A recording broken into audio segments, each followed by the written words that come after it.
Hi, Jeff Baker here with Seabreeze Computers. If you have a laptop and you turn it on and there's only a blank screen, but you hear it turn on, like you hear the fan spinning and you see the power light turn on, but there's only a blank screen, what do you do? Well, hopefully some of the tips in this video will help you to diagnose the problem and get your laptop up and running again.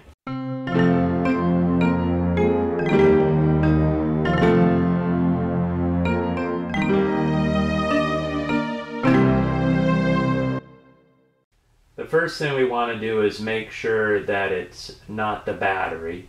So first of all, let's turn off the laptop by holding down the power button. Keep pressing the power button until the laptop turns completely off.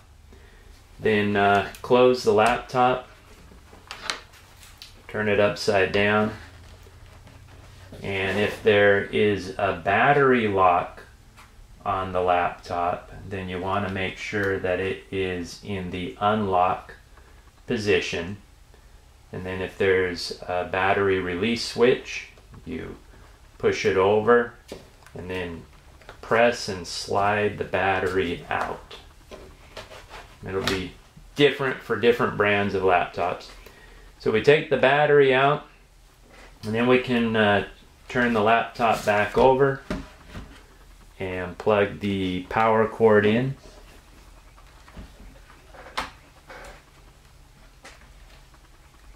And try to turn on the laptop again. And if you hear fan noise and the light turns on, but you still have a black screen, then you know that it is not the battery that's causing the problem. Next, we want to look at the power adapter to make sure that it's not causing the problem. So if you look at the power adapter, you want to look at all the connection points and make sure that the wire isn't frayed at this connection point or isn't kinked really bad, that there's no duct tape on it. Same at this connection point here. This could be bent really badly, or there could be fraying of the cable.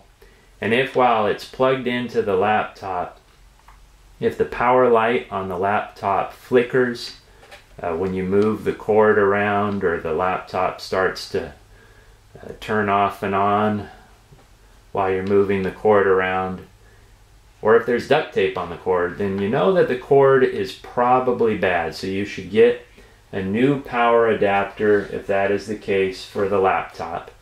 This is a Lenovo laptop that we're dealing with, but we'll have to get one that matches the exact make and model for this laptop. So you want to order a new power adapter if it might be causing the problem. You can also get a universal power adapter or match it kind of closely, because the tip has to match. Universal power adapters come with a bunch of different tips that you can connect to go into the laptop.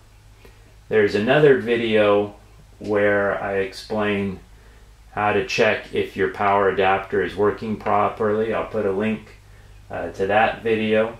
You might want to check that out. If you look at on this power adapter, there is the settings for it.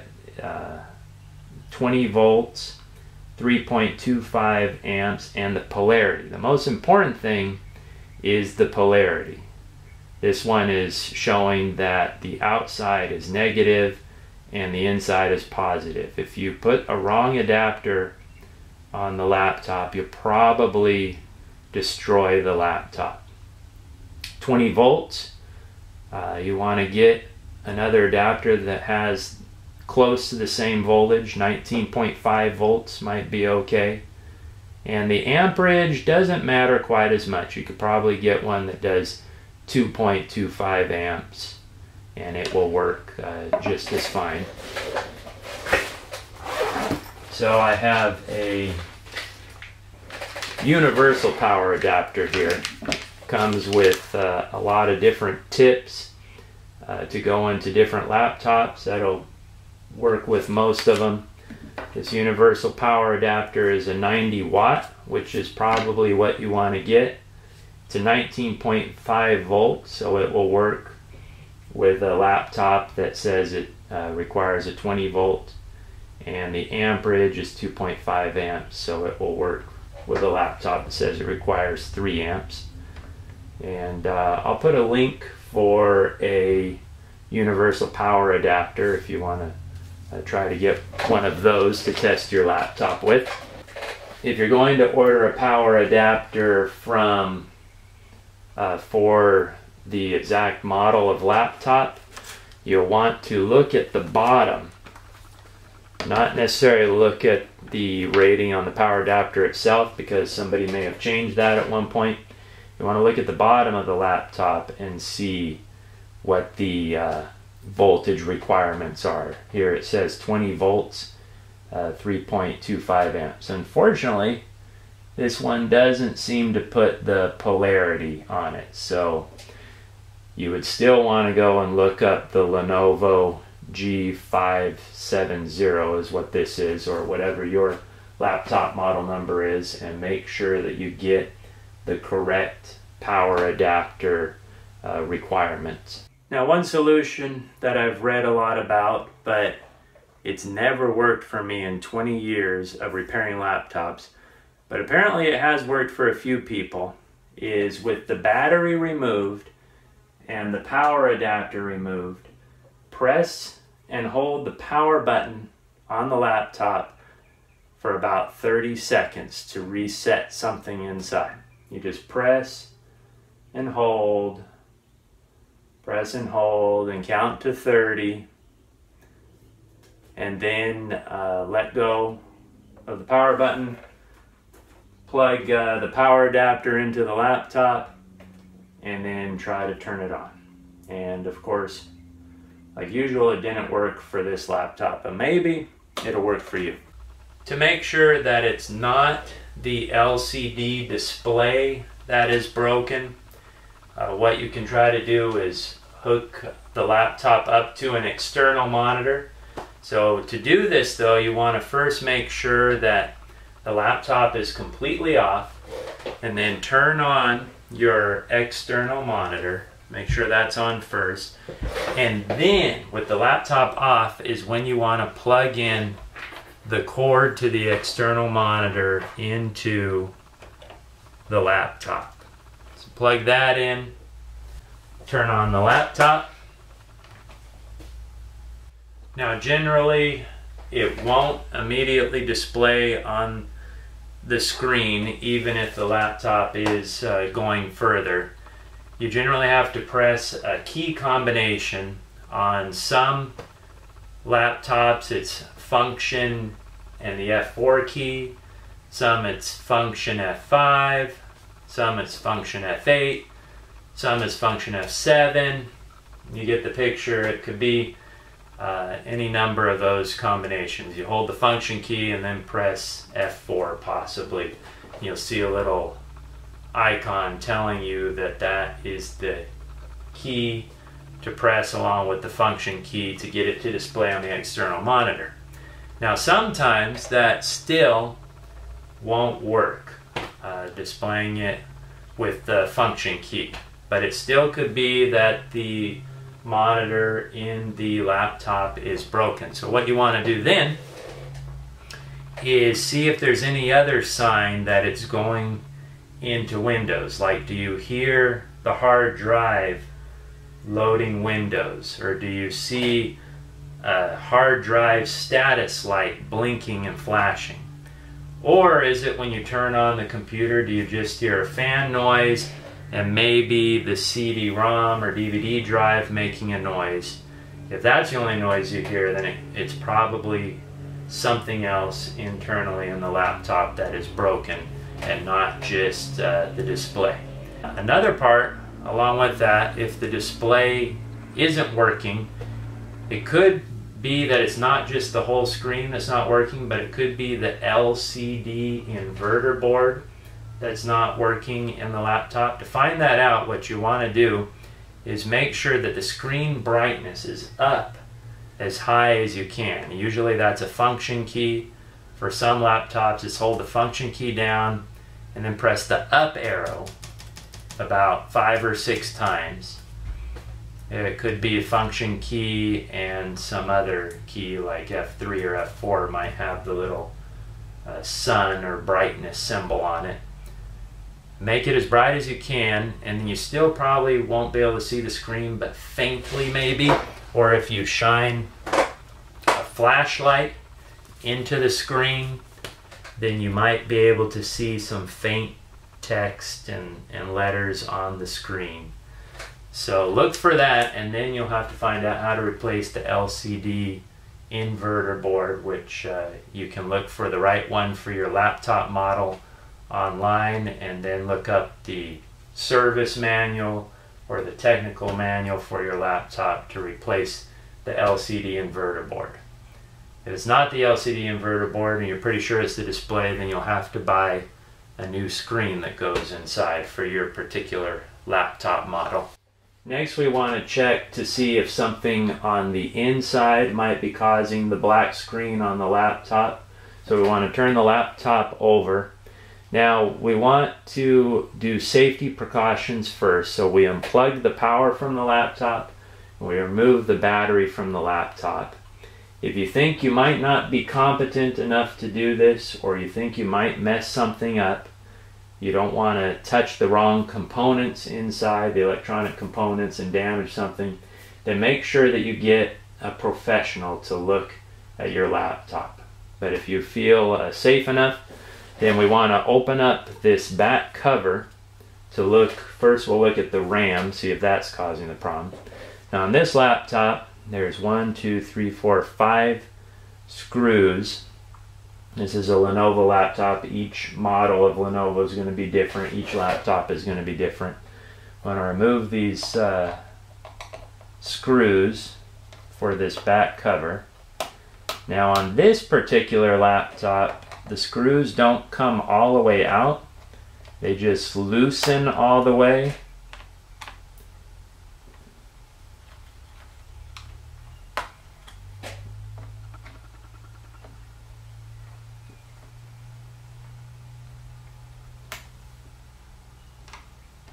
So there, we've loosened all 5 screws. On other laptop models, all the screws might come all the way out, but on this one, they just loosen. Then there's a little notch here. We're going to pull on it, and we pull on here. And this is an unfortunate thing with many laptop makers, is it looks like you've loosened all the screws. And you may have, but there's a lot of plastic tabs and catches underneath, and it feels like you're going to break one of them. And sometimes you end up breaking one of them because of the cheap plastic, little tiny plastic parts that they use. But we've loosened all the screws, and there's nothing we can do but pop it off. And we got it off without breaking any plastic pieces. So on the inside, the first thing we're going to try is we can see that this has 2 RAM or memory sticks on the inside. One of them might be bad. So first we'll try the first one. To remove it, we have these little springs on the edges. You pull it one way and towards the outside, and then it pops out. We'll take this chip out. Be real careful. Then we're going to turn the laptop back over without the battery in. And we got to make sure that it's on a solid surface like wood. And we're going to plug the power in, and we're going to see if now the laptop turns on.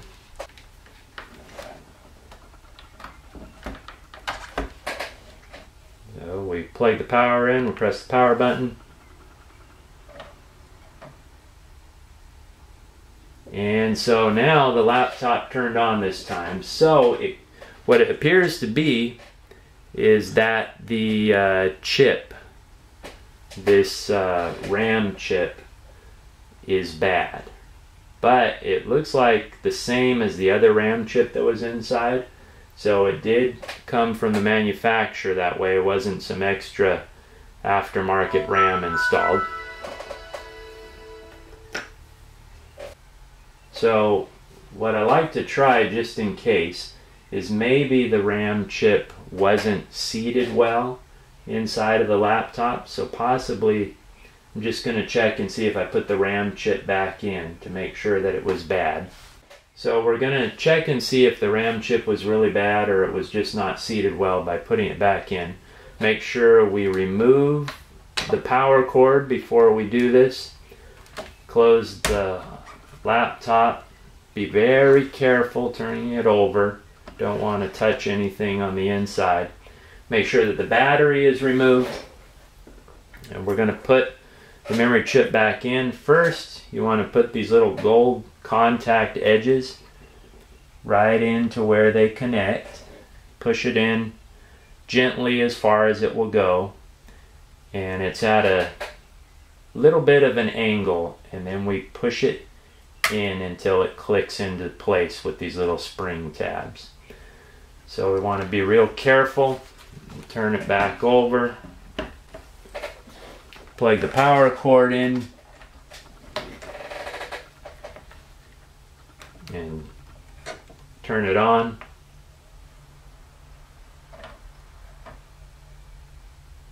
And it still turns on even with the RAM back in place.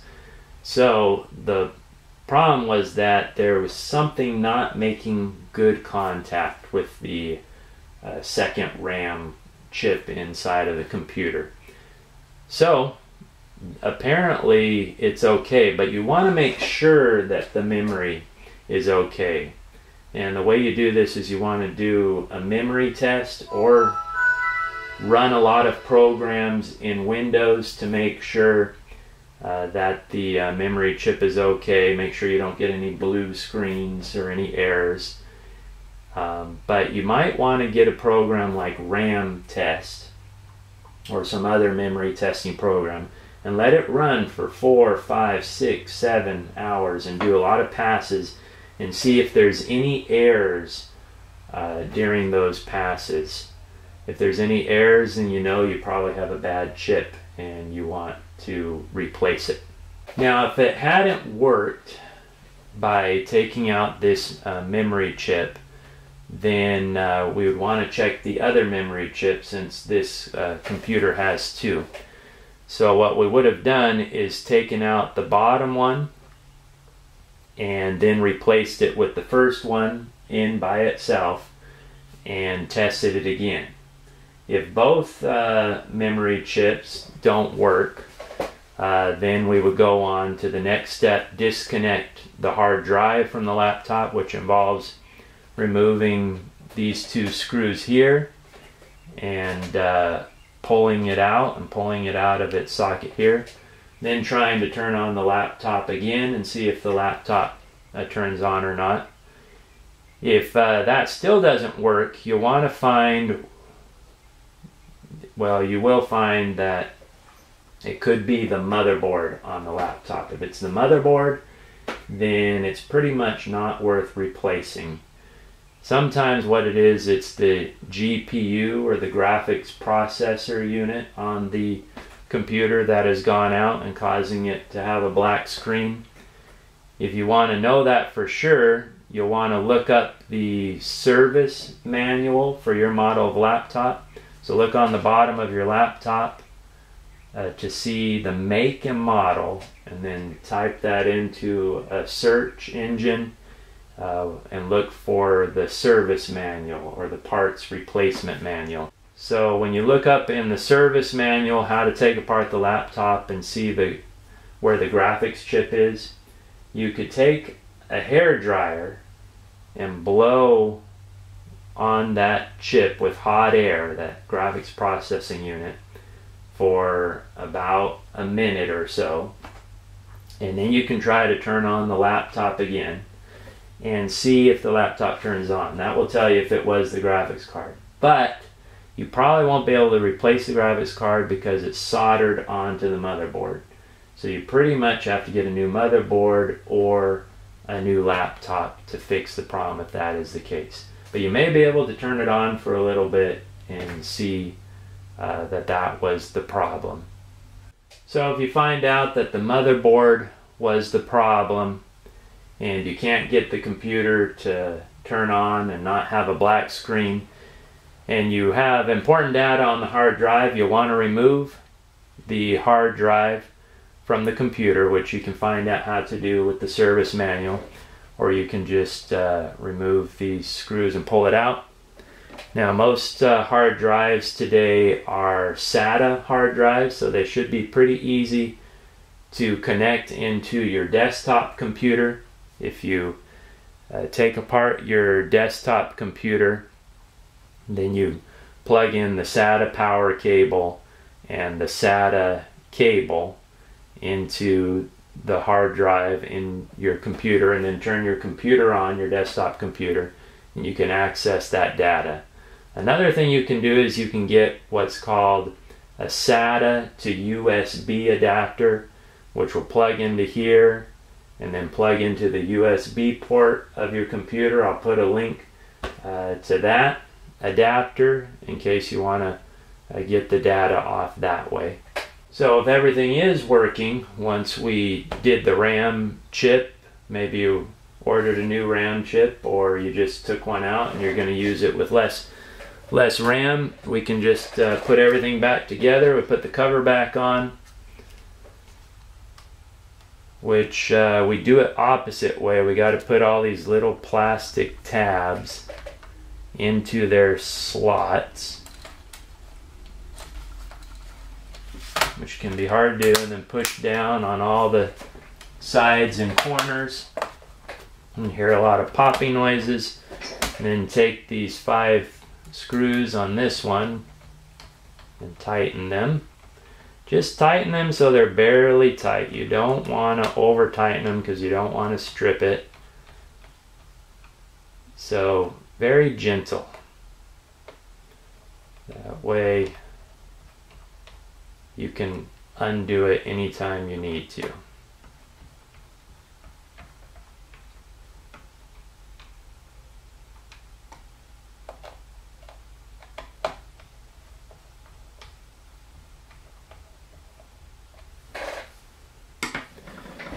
Then we can put the battery back in and slide it back into place, and it locks into place. Turn it over carefully, and then we can turn it on, make sure it still all works, and it turns on, so we have a working laptop again.